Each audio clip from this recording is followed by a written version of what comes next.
No, it was just nobody's watching. That's fine. Well, I'll go through it anyway because people will watch this recorded. If you're not seeing it recorded, so if you're not seeing this live and you see it recorded, then go ahead and make sure you got your notifications on and your subscription. Okay. So let's just talk about what they said in general about paper 1 first. I'll do a second video on the practical, what they said about the practical paper. So I think a lot of people, especially last year, were looking for all the things they need us to do for the practicals. We need to know the practicals, okay, but what type of questions? Because how we're going to struggle with that. So one thing they said is at the end of a question, there's often an explain question, and that's going to refer to the kind of topic that they were covering in the question. So a lot of students are going off on one about a different kind of topic than the main body of the question was. So they said the explain questions at the end of the question are often based on the topics previously covered in the question. So look at whether the previous question has helped to guide you in thinking a particular way about the problem. So the stuff in the questions guide you through it. There's clues as to the type of response they're going to ask, so make sure you're doing that. In deduce questions or determine questions, they're seeing this a lot, right? You've got to remember to compare your answer to a data given in the question explicitly. So they don't just want, yes, it's correct, okay? Yes, it's correct because this is equal to this data, or this is approximately equal to this data, or this is greater than that number. You need to make sure that you are actually comparing a bit of data you've calculated to a bit of data they've given you in the paper, okay? That is really important. They're looking for a statement, and it's not just yes or no. That's a new type of question as well in this new type of exam. So that's why I think people aren't getting that, because they're practicing the old type and they haven't got that. You should definitely take A-level physics as your option if you're on that, right? Okay. Grades, the average grade is always going to be a C. That's a question that somebody's got there, okay.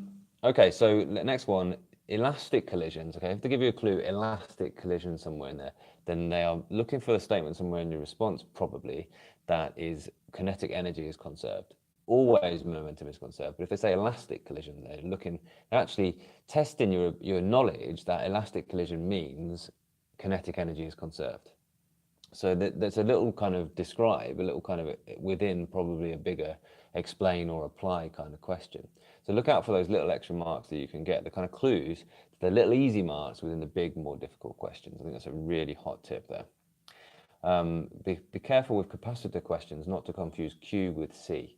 I know why people do that, right? Because, well, obviously Q means charge, and C is the symbol for capacitance, but also C is the symbol for the unit of charge, which is the coulomb. So there's a bit of confusion there.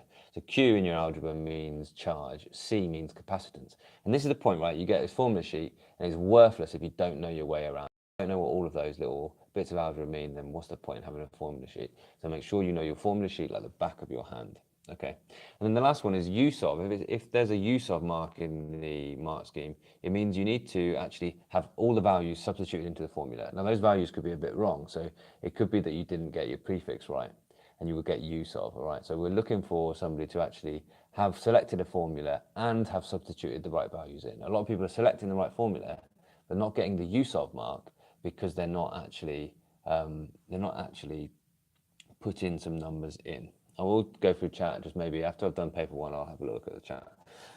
Okay, so this is the general advice, right? Okay, so make sure you substitute the values in and ensure unit prefixes are understood. Now, I'm a bit surprised by this because I thought unit prefixes were pretty easy, okay? So you need to know all the way from like tera down to pico probably, okay?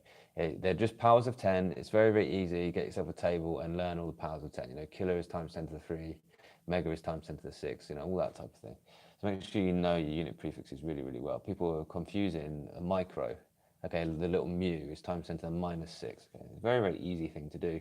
Very, very easy thing to make sure you get right. And a very easy thing to check when you're going back through the paper as well. Also, make sure that you're substituting the values. We've covered that one. Now, an answer to show that question. So if it says, show that this value is this, okay, they're going to give you a value. The show that value is going to be like 1 or 2 significant figures. Now, the answer you calculate, you need to give to 1 more significant figure than the actual show that response, okay? That's a rule of thumb. So if it says show that it's approximately 10, then you are going to calculate something that rounds to 1 significant figure to 10. But you need to write your answer as, well, whatever it was, 11.5 or something like that. So in general, 2 or 3 significant figures are going to be good enough, okay? But if they've given a show that value to 2 significant figures, then give your calculated response to 3 significant figures. So you can show that it roughly is equal to that. It will always round to the show that value. And again, a deduce question, okay, always is looking for a comparison between your answer to something they've given in the paper. Yes, it is that because it's bigger than that. Yes, it is that case because it's approximately equal to that type of response, okay, and actually make the comparison. They made a point, people understood the standard model. This is a really interesting thing, understood the standard model really, really well in particle physics, but they knew a bit too much, and so they were getting confused. So really you need to not get excited about physics, get excited about learning it, learn it in nice in depth, learn a bit more than the syllabus, but when it comes to revising and preparing for the exams, make sure you know exactly what is expected to be known in the exam. And so when they ask you to describe, you're just putting down the detail they're looking for, not from one about dark matter and dark energy and all this amazing experiment you've read about just in the week before. They won't be on the exam, it won't be on the mark scheme. So just try and stick to, for the exam, exactly the specification and not much more than that. All right, so paper 2 bits now, okay? And then what I'm going to do is I'm going to go through the paper 3, which in Edexcel, and most things is the kind of practicals paper. I'm going to go through that in a separate video because a lot of people are looking for what they're really looking for in the practicals questioning. So what topics would you advise students to revise during a short period of time? A question from Mr. Sharif there. Well, all of it, okay. I would advise trying to look for the links, okay. So I was looking at potential the other day, and like there was 2 or 3 different lessons I was teaching in one day, and I could apply the idea of potentials and fields to every single one of those lessons quite easily. I could have changed every single lesson and made every single lesson about types of fields. If you want to get the highest mark, that's what you have to appreciate about physics. That's what you have to appreciate about most studies, is that there are these key big ideas coming through. Today's lessons, okay, they could all have been about like changes, differences causing changes. So for example, if there's a difference in temperature, then there will be an energy transfer. If there's a difference in potential, then there is a force going on, okay? So that's the type of thing that we're looking at. If you want to get the highest grades, that's what I would be trying to look at. I'd be trying to look at how can I learn deep enough and learn the links and learn the big ideas for physics. Right, some paper 2 things then, right? So yeah, this is a really important one. So command words, the most important word in the question is the command word. And it tells you the type of response they're after. So if they're looking for describe, or if they're looking for explain, it's very different things. Describe a graph is just say what it's like. Explain a graph is why is it that shape? That type of thing, right? So look at the command words, make sure you know exactly what command words are after. And the only way to do that really is to do live exam papers. But it's stuff like that, deduce, means that they're looking for a response with a comparison. If you don't know that, you're not going to get that mark. It's probably a very easy mark to get. When you're in phase difference, look carefully whether to check whether the horizontal axis shows time or distance.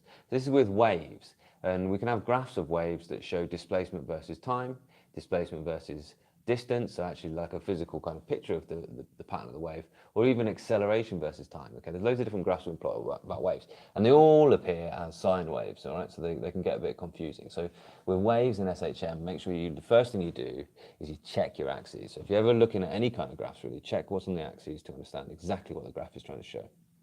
And then another thing about graphs is take care when reading off graphs. You need to be really accurate with that graph paper, okay?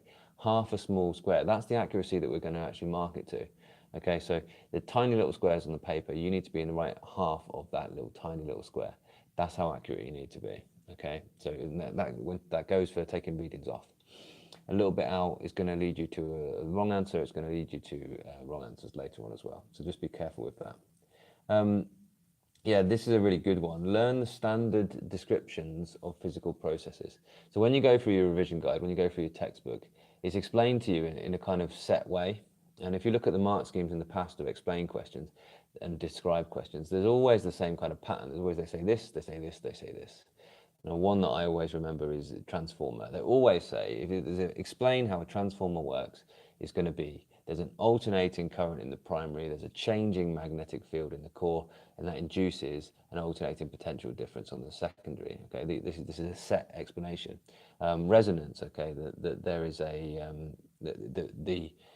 driving frequency matches the natural frequency, and then there is a maximum energy transfer. So there is a rapid increase in amplitude. And that's a really just set explanation. It comes up time and time again. It's A-level, Andy, right? But it's always worth listening if you're GCSE, because you want to know things a bit higher level if you want to get the best ones. This is a nice one. This is a new one of me. They said, make sure you know the relevant parts of the cosmic distance ladder. Now, all right, I kind of got what they mean by that, but I've never heard it called a cosmic distance ladder. It's like, what do we use to work out cosmic distances in the cosmos, right? And the two you need to know the difference are parallax, okay? So trigonometric parallax can only be used for nearby stars, so stars within our galaxy, whereas distant stars or even galaxies, we need to use the standard candle method to get the distance, okay? So 1/r² method. But it goes a little bit further than that, so I'm going to go through it really quickly. So actually, things in our solar system, we can work out the distances by radar ranging. That's up to 10 to the minus 4 light years. Nearby stars, we can do parallax, okay? So something that looks like it changes position due to parallax against the backdrop of very distant fixed stars. In the Milky Way, then we can actually use main sequence fitting. So we can look at their color and we can see the brightness, fit it to the main sequence on the HR diagram, and we can work out how far they are from that, right?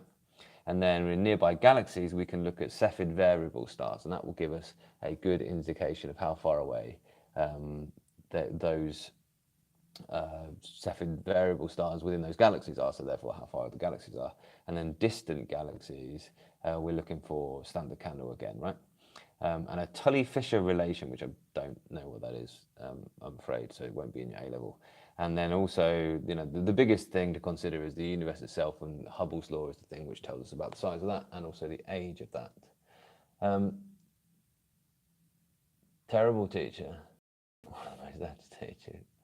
Okay, is that me? Is it? Fair enough. Apparently I'm on a power trip. I don't think that's me, but there we go. Let's remove that. Okay, what are we up to? We're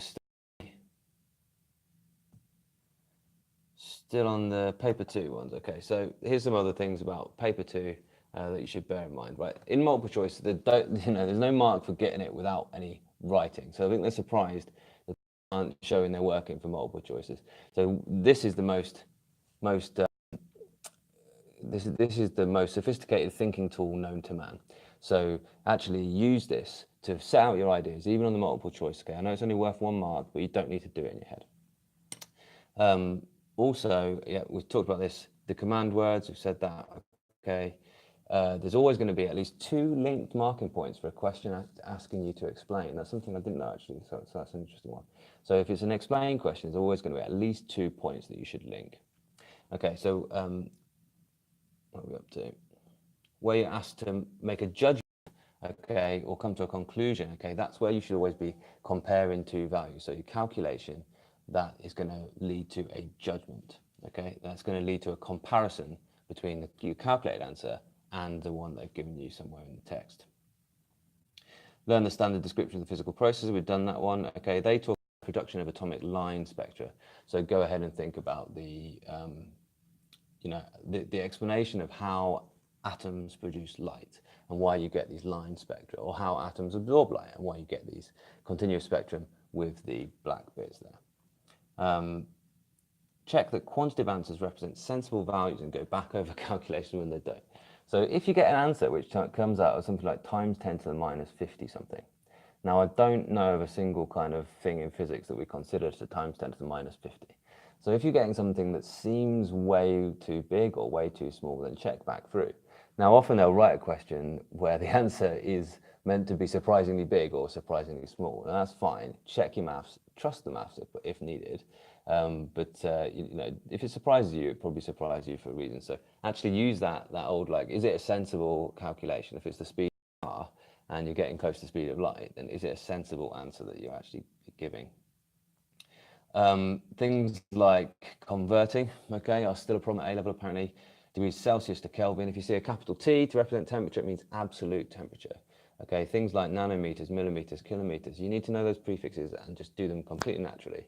Just convert, just instead of the prefix, just get used to writing times 10 to the. So if you see a K, just change it to times 10 to the 3. If you see a little m times 10 to the minus 3. Just get used to writing your numbers like that. You must make sure that you give a unit, right? So often with answers, in fact always with answers, if there's not a unit already given, and there wouldn't be at A-level, you must have that unit on there. So people are still not giving a unit. If you can't figure out the unit, then work out what the units of the previous ones were and give a kind of derived unit in that kind of case. So actually the unit of electric field strength, for example, is a volt per meter, a voltmeter to the minus 1. So just give it as voltmeter to the minus 1, right? You don't need to, there is no other unit for that in that case, right? And often, if you can't remember a Pascal, for example, as the unit of pressure, if you write Newton meters to the minus 2, newtons per meter, then, sorry, newtons per meter, then that's a sensible unit. That's a fine unit for pressure. What's next? So when substituting an equation, this is when you can miss off the squared. Okay, so when you actually put numbers into the equation, just really carefully look back. Is there a square that you're missing? Yeah, that's a typical time when people make mistakes, is powers of 10. Powers of 10 or powers of, squared in the equation. So look at the algebra really carefully and make sure you do your squares and your powers and all these things, right? And roots as well, they're noticing. When using graphs, read the scale values on either side to ensure you're using the scale correctly. So just check, especially in full A-level, they might well be log graphs.